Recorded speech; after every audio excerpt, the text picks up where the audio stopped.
Joe Plumeri, Wall Street is not known for its individualism with its power ties and blue suits.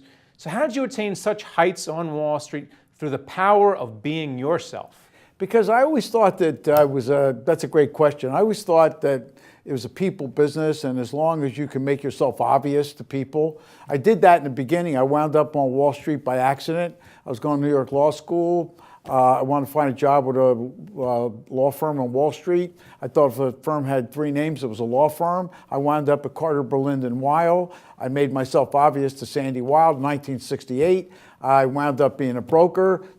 Carter, Berlind & Weil becomes Citigroup. I had lots of opportunities along the way. You got to show up. The kids today are behind a computer. They think you can, through technology. Technology should be on behalf of people, not instead of people. And even today, with all the technology, eventually you got to end up with a human being. And if you make yourself obvious in front of people and you're compelling versus competent, you're always going to win. And that never changes. Well, one of the things about Wall Street, and especially more in the investment banking business, is that people got to work very, very long hours, and they sacrifice their home lives for work. And a lot of people thought this would go away after 9/11, that the work-life balance would even out.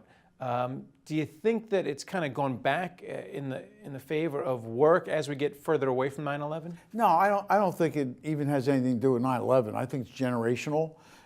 When I was growing up in Wall Street, and one of the issues I had, and I talked about it in my book about my son who passed away, was I neglected him and I was not a good father.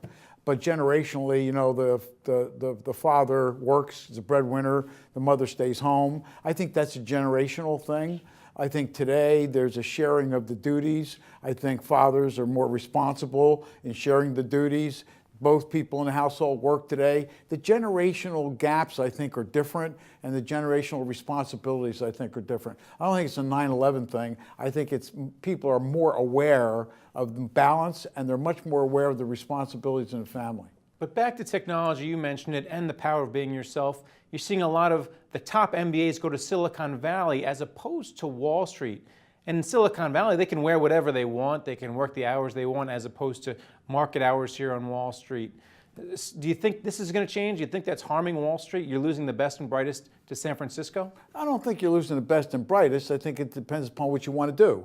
If you want to get in the financial business, if you want to have an effect on somebody's life, you want to be in wealth management, you want to be a trader, it's not going to happen out there. I mean, if you want to get in the technology business and wear a t-shirt, that's good. I don't think it has anything to do with technology. I'm in the technology business now. I think that's great, but eventually the end users are human. You're going to have contact with a human at one point in time. I think it has to do with the field of endeavor that you're interested in and not where you're going to be. Do you think it's also generational that some of the baby boomers still like to speak to their brokers, whereas millennials, they don't need to speak to someone on Wall Street. They'll just put their money into a robo-advisor account if necessary, or a target date fund, whereas my dad, for example, likes to speak to his broker 3 or 4 times a day.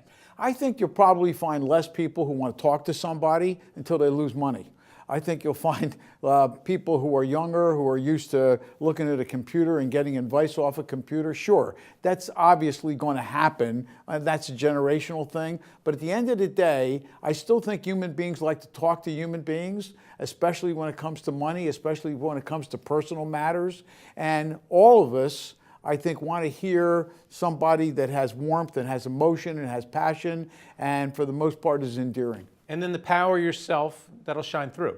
Absolutely. I think it starts with a vision. The vision has to be coupled with an emotion. The emotion has to be coupled with purpose. You marry purpose with, and I say this in the book, you marry purpose with emotion, you get passion.